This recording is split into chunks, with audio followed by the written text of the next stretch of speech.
Bab 2446 mengunjungi klan Naga 1. Yang Xin tahu bahwa bantuan Guan Longyue sangat penting untuk rencana mereka selanjutnya. Saatnya pergi ke klan Naga.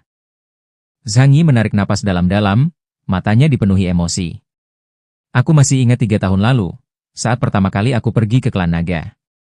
Tidak, lebih tepatnya, aku hanya tiba di gerbang kerajaan klan Naga. Saat mereka pertama kali bertemu Bai Longzi, dia melepaskan seluruh lautan air, yang membuat mereka ketakutan setengah mati. Meskipun Zhang Yi belum mampu menandingi kekuatan Bai Longzi, setidaknya dia memenuhi syarat untuk berbicara dengannya. Kita harus pergi. Zhang Yi berkata dengan sungguh-sungguh. Lu Keran mengirim Zhang Yi sebuah baju tempur baru. Seperangkat perlengkapan yang benar-benar baru, luar dan dalam. Pertama adalah pakaian tempur internal, yang terdiri atas baju zirah bagian dalam yang pas dan pakaian tempur bagian luar. Baju zirah bagian dalam berwarna hitam legam, dan bahannya sepenuhnya diciptakan oleh Lu Keran.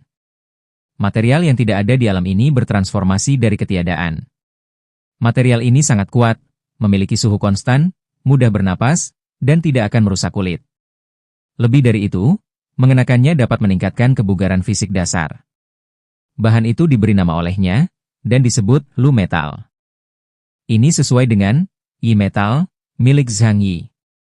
Seragam tempur ini terbuat dari bahan-bahan berharga dan beratnya tidak lebih dari 3 kg. Selain dapat meningkatkan efektivitas tempur, seragam ini juga dilengkapi dengan berbagai senjata, bahan pengisi internal yang dapat memperbaiki diri sendiri, serta stimulan militer dan suplemen nutrisi bawaan. Bahkan, jika orang biasa yang memakainya, itu akan memiliki kekuatan untuk melawan inhuman di bawah level Epsilon. Setelan tempur yang tiada duanya di seluruh dunia. Menggabungkan teknologi seragam tempur klan Changyuan dan Kekaisaran Wuluan, biayanya tidaklah terukur. Lapisan terluar adalah armor Dewa Iblis Akhir milik Zhang Yi. Itu ditempa dengan menggabungkan armor akhir dari Kekaisaran Wuluan dan armor Dewa Iblis milik Kaisari Tunggal dari klan Changyuan, dan ditingkatkan oleh Lu Keran berkali-kali. Armor ini mengalami beberapa kerusakan kecil selama perang di bulan, yang sebenarnya tidak akan memengaruhi penggunaannya. Namun, akumulasi kerusakan kecil seperti ini, seiring waktu pada akhirnya akan memengaruhi masa pakainya. Oleh karena itu, setelah setiap pertempuran, Lu Keran akan menjaganya dalam kondisi paling sempurna. Zhang Yi mengenakan seragam tempurnya, dan memasang armor Dewa Iblis Akhir di pergelangan tangannya. Benar saja, setelah dimodifikasi oleh Lu Keran, itu menjadi satu dengan Bose. Dia terhubung ke Zhang Yi melalui sinyal saraf, dan dengan satu pikiran dari Zhang Yi, dia akan dikenakan di tubuhnya. Ngomong-ngomong, pedang di pohon, Bose, yang merupakan penyempurnaan ilahi, milik Zhang Yi, telah mencapai level 30.000 poin dalam indeks kekuatan super, setelah diberi makan olehnya. Ini sangat meningkatkan atribut ofensif dan defensifnya. Setelah melakukan persiapan ini, Zhang Yi membawa Yang Xin dan meninggalkan kota Tianhai. Zhang Yi menggunakan kemampuan teleportasi spasialnya, untuk langsung mengangkut Yang Xin melalui serangkaian portal dimensi. 12 menit kemudian, dia muncul di depan kuil Dewa Bumi di Shengjing. Shengjing, yang dulunya merupakan ibu kota kuno, masih mempertahankan kejayaan dan kemegahannya di tanah ini. Zhang Yi dan Yang Xin berdiri di alun-alun kuil Dewa Bumi, merasakan kekuatan misterius dan kuat mengalir di sekitar mereka. Kuil Dewa Bumi, kuil yang telah berdiri selama ratusan tahun meskipun menghadapi berbagai unsur, melambangkan perlindungan Dewa Bumi, dan merupakan tempat paling suci di Shengjing. Zhang Yi dan Yang Xin cukup menjaga kesopanan, kemunculan mereka yang tiba-tiba benar-benar mengejutkan para penjaga di sekitarnya. Tetapi, para penjaga segera menyadari siapa orang itu, dan segera membungkuk hormat. Salam, Yang Mulia Keyes. Yang Mulia Ibu Suri dari Barat. Zhang Yi berkata dengan tenang. Kami ingin bertemu Hou Tu. Seorang penjaga wanita segera berkata. Yang Mulia Hou Tu telah memberikan instruksi, bahwa jika kalian berdua tiba, kalian dapat menemuinya secara langsung. Saat dia berbicara, dua penjaga membuka gerbang, dan mengundang Zhang Yi dan Yang Xin masuk. Zhang Yi dan Yang Xin kemudian memasuki kuil Dewa Bumi. Pemandangan yang sudah dikenalnya, ruangan yang sudah dikenalnya yang diliputi oleh tirai hitam, kuil Dewa Bumi yang dulunya besar dan kosong, tetapi sekarang, ada beberapa pemandangan yang tidak biasa di mana-mana. Itu adalah batu giok yang terbuat dari batu giok putih terbaik, yang menggantikan tangkai Yarrow, dan digunakan untuk menyimpulkan 8 trigram. Zhang Yi kini mengerti dengan jelas apa sebenarnya gosip itu. Dalam dunia biner, 8 trigram merupakan alat aritmatika untuk menyimpulkan kode yang mendasari dunia material. Guan Longyue telah menerima bimbingan dari klan naga, yang memungkinkannya mempelajari algoritma bagua bawaan yang lebih rumit dan maju. Guan Longyue duduk tegak di atas karpet lembut di dalam kuil. Dia mengenakan gaun hitam yang megah dan hikmat, dan suasana di sekelilingnya hikmat dan sakral. Penampilan dan temperamen Guan Longyue memperlihatkan martabat dan kebijaksanaan bawaan. Pada saat ini, dia memancarkan kekuatan kuno, seolah-olah dia berhubungan erat dengan sejarah negeri ini. Token giok ditempatkan di sekelilingnya, membentuk 8 trigram dan 64 heksagram, dengan kesimpulan yang lebih dalam dan lebih rumit untuk diikuti. Kalian akhirnya tiba. Guan Longyue menatap Zhang Yi dan Yang Xinxin dengan senyum lembut di matanya. Aku sudah lama menunggu kalian. Zhang Yi dan Yang Xinxin berdiri di depan Guan Longyue. Suasananya agak canggung. Ini adalah aula suci kuil Dewa Bumi, di mana pilar-pilar batu yang kokoh dan cahaya lembut menonjolkan kesungguhan tempat ini. Zhang Yi tahu bahwa pertemuan hari ini bukan sekadar dialog dengan tokoh berpengaruh, tetapi percakapan krusial yang akan menentukan tindakan selanjutnya. Hou Tu duduk di kursi utama aula, posturnya anggun dan damai. Meskipun penampilannya tidak terlalu cantik, dia memancarkan aura tenang dan suci. Matanya sedalam kolam yang tenang, seolah mampu melihat isi hati orang dan memahami segalanya. Sebenarnya, aku cukup terkejut mendengar kalian kembali. Apakah perjalanan ke bulan berakhir secepat itu? Zhang Yi berhenti, senyum tipis tersungging di wajahnya. Baiklah, Hou Tu. Masalah itu sudah selesai, dan kita tidak perlu khawatir tentang krisis di atas kita untuk sementara waktu. Tanpa banyak orang awam mengetahuinya, masalah yang disebabkan oleh puing-puing bulan lenyap tanpa jejak. Peristiwa ini menggemparkan negara-negara di seluruh dunia, namun juga membuat nama Zhang Yi dikenal luas. Dengan para pakar terkemuka dari kekuatan tingkat pertama dan kedua di seluruh dunia sebagai saksi, Zhang Yi menyelesaikan masalah besar itu. Zhang Yi sekarang adalah makhluk terkuat di antara penduduk bumi, setidaknya di permukaan. Bahkan di wilayah Shengjing, sebuah pertemuan tingkat tinggi diadakan karena hal ini, dan mereka berdua gembira dan tersentuh karenanya. Karena saat ini, status wilayah Shengjing di kerajaan Huasu tidak lagi transenden. Wilayah Tianhai. Reputasi ini telah menyebar jauh dan luas. Zhang Yi adalah orang paling berkuasa di kerajaan Huasu. Panenmu di bulan pasti sangat melimpah. Bisakah kau ceritakan apa yang terjadi di sana? Hou Tu menatap Zhang Yi dengan tatapan tajam dan bertanya. Bab 2447 mengunjungi klan Naga 2. Guan Longyue duduk dengan tenang di kursi utama kuil Dewa Bumi. Tatapannya sejernih air, menembus Zhang Yi dan Yang Xinxin, seolah-olah mengamati setiap perubahan halus dalam ekspresi mereka. Ekspresinya tenang, tetapi matanya yang dalam mengungkapkan emosi yang tak terlukiskan, seolah-olah dia sedang menunggu jawaban penting. Guan Longyue berbicara dengan lembut, suaranya merdu dan menyenangkan bagaikan lonceng perak. Apa sebenarnya yang terjadi dalam perjalanan ke bulan? Krisisnya begitu dahsyat, mengejutkan, dan hampir bisa menghancurkan dunia. Tetapi, kalian berhasil menyelesaikannya sepenuhnya hanya dalam 2 atau 3 hari. Saya sangat terkejut. Bisakah kalian menceritakannya secara detail? Zhang Yi mengalihkan pandangannya dari sekeliling kuil Dewa Bumi, menatap sosok Guan Longyue yang misterius dan cantik. Dia berkata dengan lembut. Hal-hal di bulan jauh lebih rumit daripada yang kita perkirakan sebelumnya. Kekuatan Dewa Iblis Samael tidak terhentikan. Pecahan bulan adalah kunci untuk menyegelnya, tetapi segel ini sengaja dihancurkan oleh para pemecah segel di antara manusia bulan. Zhang Yi menceritakan banyak hal. Lagi pula, dia datang untuk meminta bantuan, jadi tentu saja dia harus menunjukkan ketulusannya. Dia bahkan menyebutkan para makhluk kuno dari ras Yihen, yang kekuatannya sangat mengerikan, yang berada di 12 tahta bulan perak. Itu adalah dunia yang sangat luas dengan sejarah yang jauh lebih panjang, dan lebih kompleks daripada sejarah manusia generasi ke-6 di bumi. Banyak hal yang tidak dapat dijelaskan dalam waktu singkat. Mata Guan Longyue berkedip sedikit, dan dia mengangguk lembut, seolah dia sudah bisa merasakan kerumitan dan kesulitan yang terlibat. Dia tidak menyela Zhang Yi, dan mendengarkan dengan tenang. Yang Xinxin menambahkan. Kami tidak pernah membayangkan bahwa pecahan-pecahan bulan itu menyimpan rahasia sebesar itu. Sejarah yang tersembunyi, hubungannya dengan faksi radikal ras Yihen, serta dendam dan pertikaian antara dua ras bulan yang berbeda, ini sungguh mengejutkan. Guan Longyue merenung cukup lama sebelum perlahan berkata. Sepertinya krisis ini telah jauh melampaui harapan kita. Keberanian dan kebijaksanaan kalian sungguh mengagumkan. Zhang Yi hanya tersenyum tipis. Meskipun krisis di bulan telah teratasi untuk sementara waktu, kita tetap tidak boleh lengah. Ancaman Samael belum hilang sepenuhnya, ambisinya yang tak berujung tampaknya terjerat dengan hukum alam semesta. Dan totalnya, ada 7 orang Druk yang sama-sama merepotkan. Kebangkitan salah satu dari mereka akan membawa bencana bagi kita semua. Dan itu, bahkan tidak termasuk kelompok peradaban kuno lain yang bertahan hingga hari ini. Zhang Yi mengulurkan tangannya kepada Guan Longyue dan berkata, "Jadi, itulah alasan kami menemuimu.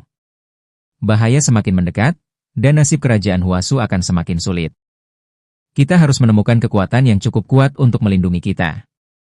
Tentu saja, akan lebih baik jika kita bisa mencari pendukung.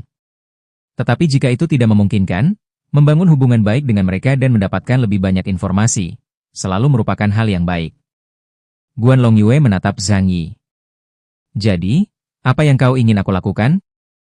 Zhang Yi tidak bertele-tele dan berkata langsung. "Saya harap Anda dapat bertindak sebagai perantara, dan membawa kami menemui orang-orang dari klan naga. Terutama Pangeran Naga Putih, Bai Longzi, atau para tetua klan, atau mungkin Raja Klan Naga." Mata Hou Tu sedikit menyipit, seolah dia agak terkejut dengan permintaan itu. Tetapi dia tidak langsung setuju maupun menolak. Sebaliknya, ekspresinya menjadi berubah serius. Klan naga bukanlah sesuatu yang bisa ditemui sembarang orang. Nada suaranya mengandung nada peringatan. Mereka berada jauh di atas kita, memiliki kekuatan yang jauh melampaui orang biasa. Bahkan, aku harus sangat berhati-hati jika ingin melihat mereka. Zhang Yi terkekeh pelan dan mengangkat bahu, lalu berkata, "Bukannya aku belum pernah berurusan dengan mereka sebelumnya. Sejujurnya, mereka melakukan hal itu hanya karena kita terlalu lemah. Kalau aku tidak akan repot-repot dengan orang yang tidak punya kemampuan, tapi hanya bisa mengandalkan koneksi. Saya tahu klan naga itu sangat kuat, tapi saya yakin. Sekarang, saya memenuhi syarat untuk berbicara dengan mereka." Mata Guan Longyue berkedip. Dia menyipitkan mata dan menatap Zhang Yi, lalu bertanya perlahan. "Kenapa begitu?" "Hanya karena ini." Zhang Yi tidak menyia-nyiakan kata-kata. Tatapan matanya langsung berubah gelap dan dalam, bagaikan lubang hitam yang bisa melahap segalanya. Dengan indeks kekuatan 50.000 poin, kekuatannya meledak sesuai dengan keinginannya. Dia tidak perlu menggunakan kekuatan penuhnya. Jika tidak, seluruh area dalam radius puluhan kilometer dari kuil Dewa Bumi akan hancur hanya dengan satu gerakannya. Aura murni yang terpancar dari tubuhnya membuat semua penjaga raungan naga dan penjaga kuil Dewa Bumi dalam radius puluhan kilometer membeku dan kedinginan, seolah-olah mereka telah diincar oleh binatang buas prasejarah. Mereka semua berlutut di tanah atau pingsan. Bahkan butiran salju pun berhenti berjatuhan dan melayang di udara. Di wilayah Shengjing, di pusat komando Garda Longming, Jenderal Shang Daowen dan beberapa manusia super tingkat Epsilon dari 12 zodiak segera merasakan ada yang tidak beres. Kekuatan ini mengerikan. Ahli peringkat kedua di wilayah Shengjing berubah pucat pasi. Sejak kembali dari penaklukan Kekaisaran Wuluan, kekuatan Shang Daowen telah meningkat pesat menjadi 32.000 poin, dengan bantuan sumber daya yang melimpah, menjadikannya manusia super setingkat uskup putih. Tetapi, kekuatan yang baru saja meletus membuatnya merasa bahwa pihak lain dapat dengan mudah menghancurkannya dengan satu pikiran. Kedua sosok yang berdiri di sampingnya, San Wukong dan Nezha, bahkan lebih lelah, tubuh mereka basah oleh keringat. Itu dari kuil Dewa Bumi. Jakun San Wukong terayun-ayun saat dia berbicara dengan susah payah. Tanpa ragu sedikit pun, Shang Daowen langsung berdiri. Kota Shengjing, keamanan level 1. Dia segera mengirim pesan kepada Guan Longyue, menanyakan apa yang telah terjadi. Namun pada saat berikutnya, tanggapan Guan Longyue membuatnya terdiam. Tidak apa-apa, orang-orang yang datang adalah Keyes dan Ibu Suri dari Barat. Shang Daowen sangat terkejut. Keyes dan Ibu Suri dari Barat? Aura itu tidak diragukan lagi datang dari Zhang Yi, dari Keyes. Namun hanya beberapa bulan kemudian, kekuatannya meningkat drastis lagi. Kegembiraan awal karena dipromosikan menjadi uskup putih lenyap seketika. Level Ksatria Putih. Keyes, Dia telah menjadi makhluk yang sebanding dengan pemimpin peradaban kuno. Shang Daowen menatap dengan tidak percaya, dan bergumam pada dirinya sendiri. Seluruh kota Shenjing sempat dilanda kekacauan, akibat aura penindasan kekuatan Zhang Yi, tetapi dengan cepat ditenangkan oleh Shang Daowen. Namun, berita bahwa Zhang Yi telah mencapai tingkat Ksatria Putih, akan segera menyebar ke seluruh pejabat atas wilayah Shenjing. Tentu saja, Zhang Yi pasti akan meminta mereka untuk merahasiakannya. Dibandingkan dengan Shang Daowen dan yang lainnya, Guan Longyue, yang berdiri tepat di depan Zhang Yi, bahkan lebih terkejut. Faktanya, indeks kemampuannya telah mencapai 42.000 poin, setingkat uskup hitam. Kemajuan mereka sangat fenomenal, menempatkan mereka pada tingkatan teratas di antara kekuatan manusia bumi. Tapi sekarang, Zhang Yi telah tiba. Dia menambahkan level baru yang signifikan di atas tingkatan pertama, menyebabkan Hou Tu, Benjamin Morgan, King Arthur, Morana, dan lainnya turun langsung ke tingkatan kedua. Bab 2448 mengunjungi klan Naga 3. Indeks kemampuanku telah melampaui 50.000 poin, dan aku resmi memasuki level ksatria. Apakah menurutmu aku memenuhi syarat untuk mencapainya sekarang? Zhang Yi menarik aura kuatnya, senyum tipis di wajahnya, dan berbicara kepada Guan Longyue. Udara terasa membeku sesaat. Mata Hou Tu berkedip sedikit, jelas terkejut oleh kekuatan Zhang Yi. Butuh waktu lama baginya untuk sadar. Pandangannya perlahan-lahan semakin dalam, seolah-olah dia sedang menimbang sesuatu. Zhang Yi dapat merasakan keraguannya, namun dia tetap tidak tergerak, berdiri tegak dan mempertahankan pandangan yang sama terhadapnya. 50.000 poin. Level Ksatria Putih? Jadi, kau sudah mencapai level ini. Hou Tu bergumam pada dirinya sendiri, sekilas keterkejutan tampak di matanya. Dia mendongak ke arah Zhang Yi, terdiam sejenak, lalu mengangguk perlahan.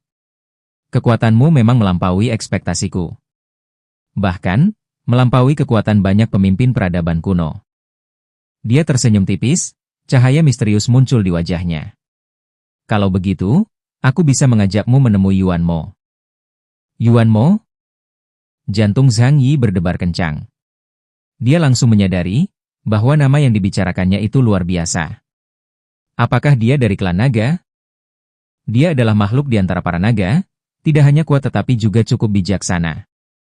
Aku tidak memenuhi syarat untuk pergi langsung ke klan naga. Jika kau ingin pergi ke klan naga, kau harus mendapatkan izinnya terlebih dahulu. Hou Tu mengangguk. Apakah dia setuju membawamu ke klan naga? Itu tergantung pada takdir kalian berdua. Jadi begitu. Zhang Yi tidak berkata apa-apa lagi. Dia diam-diam merencanakan bahwa jika Yuan mau setuju, mereka akan dapat memasuki kerajaan klan naga, yang akan menjadi kesempatan yang sangat penting baginya. Kalau begitu, ayo berangkat. Hou Tu berdiri, dan membawa Zhang Yi dan Yang Xin Xin menjauh dari kuil Dewa Bumi. Mereka berjalan melewati alun-alun, dan siapapun yang melihat mereka menundukkan kepala. Setelah beberapa lama, mereka tiba di suatu tempat yang Zhang Yi kenal. Kunci Sumur Naga. Ada lorong khusus di bawah sumur naga terkunci, dan lift telah lama dibangun di Shenjing. Zhang Yi tidak menggunakan kekuatan supernya untuk pamer, yang merupakan tanda penghormatan terhadap anggota klan naga yang kuat. Beberapa orang menaiki lift itu, dan jatuh ke bawah dengan kecepatan yang sebanding dengan terjun bebas. Meski begitu, mereka terus jatuh dalam waktu cukup lama sebelum akhirnya berhenti. Dalam perjalanan itu, Guan Longyue mengingatkan Zhang Yi dan Yang Xin Xin tentang banyak hal. Yuan Mo adalah naga hitam yang muncul ke permukaan dunia secara tidak sengaja 500 tahun yang lalu, dan hampir musnah karena aturan dunia. Pada waktu itu, ada seseorang dengan kemampuan istimewa bernama Liu Bowen, yang mempercayainya sebagai pertanda baik. Sehingga dia memberitahu Kaisar Zhu Yuanzhang tentang hal itu. Dengan kekuatan penuh bangsa, sarang naga digali di bawah tanah, dan kemauan kolektif seluruh rakyat dikumpulkan untuk melindunginya. Alasan kami bisa menghubungi klan naga adalah karena orang-orang kerajaan Huasu telah menyelamatkan nyawa klan naga. Zhang Yi tiba-tiba mengerti banyak hal. Tidak heran, Bai Longzi memiliki temperamen buruk dan memiliki koneksi dengan distrik Shenjing. Tidak ada alasan yang acak. Naga hitam memiliki temperamen yang sangat aneh, jadi berhati-hatilah dengan ucapanmu. Meskipun usianya belum terlalu tua di antara para naga, dia sudah menjadi leluhur kita. Kamu harus membujuknya saat berbicara dengannya. Dia suka mendengar hal-hal baik. Selama kamu membuatnya bahagia, semuanya bisa dinegosiasikan. Ketika Guan Longyue menyebutkan hal ini, sudut mulutnya sedikit melengkung ke atas, seolah-olah dia sedang berbicara tentang seorang lelaki tua yang keras kepala. Zhang Yi dan Yang Xinxin mengangguk. Jangan khawatir, aku dikenal karena omonganku yang cukup manis. Setidaknya, aku adalah seorang penjilat di kehidupan masa laluku. Ya, Zhang Yi masih bisa jadi penjilat ulung sekarang. Selama pihak lain bisa memberinya nilai, tidak ada salahnya menjilatnya. Ketika lift itu mencapai dasar, waktu seakan berhenti selama beberapa detik. Saat mereka keluar dari lift itu, sebuah ruang yang diterangi cahaya redup muncul di hadapan mereka. Ada lampu, tetapi itu tidak terlalu terang. Anda masih bisa melihat jalan dengan jelas. Zhang Yi mengenakan helm taktis, jadi jarak pandang tidak menjadi masalah sama sekali. Pencahayaan yang redup, bukan karena wilayah Shengjing pelit dan tidak mau membayar listrik. Melainkan karena naga hitam tidak menyukai lingkungan yang terlalu terang. Zhang Yi merasakan ada beban yang tidak biasa di bawah kakinya, dan udara terasa menjadi lebih padat. Jelas, mereka telah memasuki ruang yang sama sekali berbeda. Lingkungan di sekitarnya gelap dan misterius, dipenuhi atmosfer yang tidak diketahui. Ini tepat di bawah sumur pengunci naga.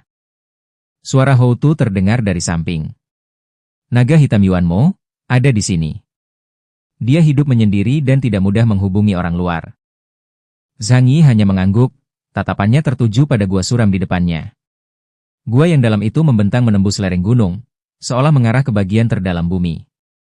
Ayo pergi. Hou Tu memberi isyarat, agar mereka bertiga mengikutinya menuju gua bawah tanah yang dalam itu. Tuan Yuan Mo ada di sana. Mereka melangkah perlahan ke depan dan akhirnya sampai di pintu masuk gua.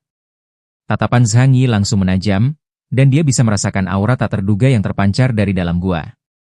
Meski wujudnya tidak terlihat, tampaknya setiap langkah yang diambilnya merupakan suatu kekuatan tak dikenal. Panggilan. Suara napas rendah dan dalam datang dari dalam gua itu, seperti gemuruh hebat dari bumi. Zhang Yi dapat merasakan hawa dingin yang menjalar di tulang punggungnya, dia menyadari bahwa itu adalah aura naga hitam, Yuan Mo. Saat mereka semakin dekat, tiba-tiba, sesosok hitam besar muncul dari kedalaman gua, diselimuti kabut hitam tebal. Mata naga hitam itu berkilau dengan cahaya kuno, dia memancarkan aura kekuatan yang tak tertahankan. Itu adalah seekor naga hitam raksasa. Tubuhnya melengkung membentuk lingkaran, sisiknya seperti permata hitam tebal, memancarkan cahaya redup. Tubuhnya sangat besar, dan setiap langkah yang diambilnya membuat seluruh gua sedikit bergetar. Siapakah kalian? Suara naga hitam Yuan Mo terdengar dalam dan jauh, seolah-olah datang dari kedalaman waktu. Tatapannya tertuju pada Zhang Yi, matanya membawa makna yang tak terlukiskan. Zhang Yi perlahan mengangkat kepalanya, dan menatap naga hitam Yuan Mo. Dia dapat merasakan dampak spiritual yang kuat, tetapi dia tidak mundur. Sebaliknya, dia menunjukkan ketenangan dan tekadnya. Saya Zhang Yi dari umat manusia, dan saya telah lama mengagumi Yang Mulia Yuan Mo. Ketika kerajaan Huasu kami dalam kesulitan, berkat kebaikan Andalah kami bisa selamat. Saya datang ke sini khusus untuk menyampaikan penghormatan. Saat bertemu Anda hari ini, saya langsung terkesima dengan kehadiran Anda yang mengesankan, dan saya sudah lama mengagumi Anda. Karena kata-kata baik tidak membutuhkan uang, Zhang Yi tidak keberatan mengatakan lebih banyak lagi. Orang gila? Naga hitam tertegun sejenak. Mulut kecilnya semanis madu. Meskipun dia tidak banyak meninggalkan sumur naga terkunci dalam 500 tahun terakhir, dia masih memiliki pemahaman yang baik tentang segala sesuatu di dunia luar. Oleh karena itu, dia tidak asing dengan adat istiadat masyarakat di kerajaan Huasu. Dia memang kenal Zhang Yi, tapi dia selalu menganggapnya sebagai pengecut. Dia tidak pernah menyangka Zhang Yi akan sepengecut ini.